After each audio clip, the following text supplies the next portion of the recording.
All right. Happy Hump Day on this Wednesday.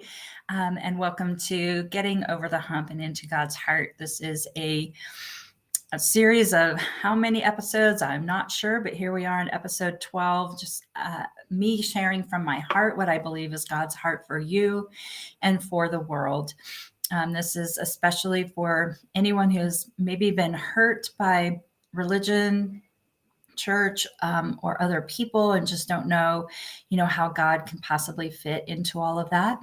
But it's also for just anyone who needs some encouraging words and some hope in this day and times that we live. So I am Carrie West. I pastor at Sunrise Church. You're watching from our Facebook or YouTube page, but what I share about is not always necessarily the views or the whole congregation. So I just like to share from my heart to you. And so today I'm thinking just about how God is on your side, our side.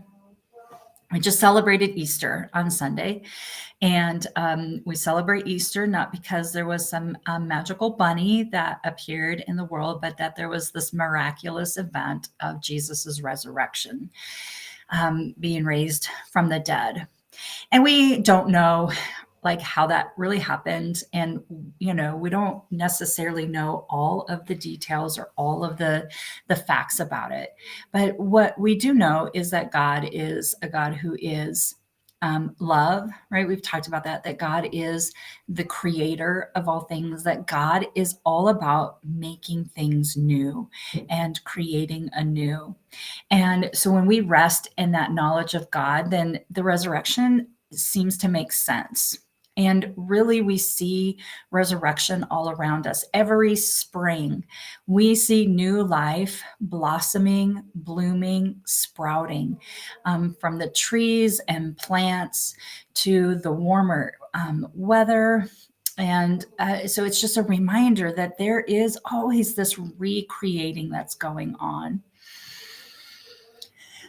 The story of the resurrection for me is not only about Jesus, and I mean, I think it started obviously with Jesus, but it was never meant to just be this one story and this one day and this one event. I think that the story, the account, the truth of the resurrection is that God is most definitely at work and wants new life, wants new hope to be found, wants that God desires so greatly for life to be full and joyful and new. So that just leads me to believe that God is so on your side and is on my side. God wants us to be like these full, true human beings who live from the center of who we are, who live out of the gifts and the graces that God has given us.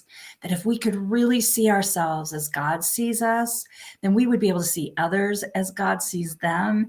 And we might actually live in a world that values diversity and is that we become like those peacemakers and hope makers in our communities. And we're able to do this because of the resurrection, because of this power of God that raised Jesus from the dead.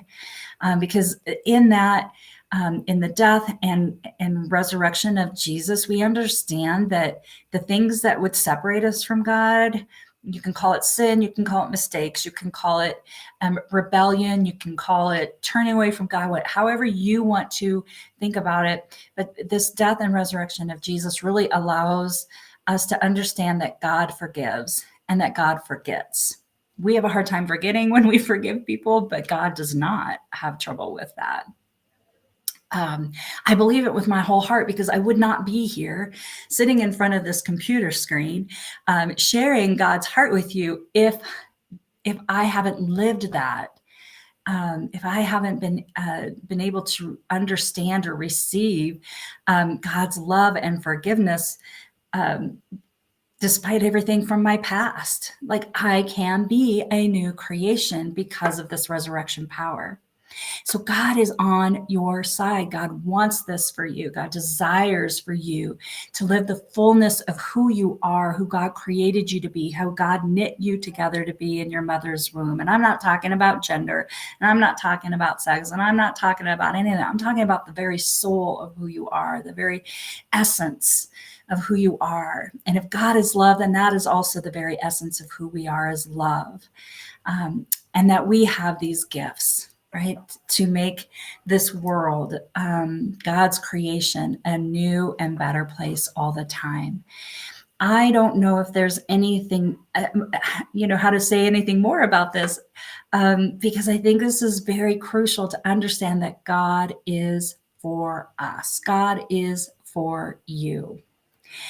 And so whatever's going on around you, no matter how far away you feel like you are from God, no matter like how far away you want to be from God, like how far you're trying to get away from the fullness of who God is, and or God's love, or even the knowledge of God, like God is still for you.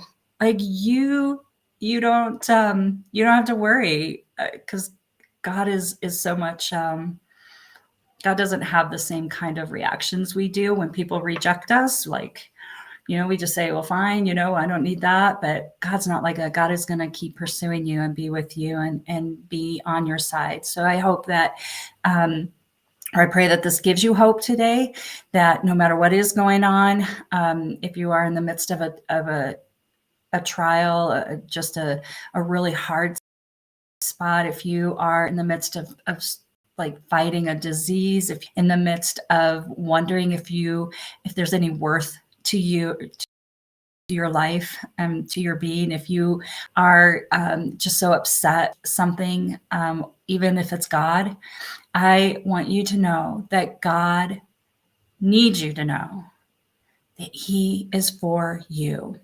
God, our Creator, wants to make things new. He is always creating anew. God is for you. God is for me. God is for us. Allow that promise to just flow over you today, to give you strength, so that you know that you have power to be more than you have ever dreamed of becoming. So may you rest in that. May you have a fantastic spring day. Where I am in Pueblo West, it is beautiful. It's going to be warm. It's going to feel like new life because of the spring weather. And may it be so in your hearts and lives as well. May the rest of the day be the very best of your day. God's blessings. Please share this if this has been meaningful for you, because there may be others who it will touch today as well. God's blessings, and I'll see you next.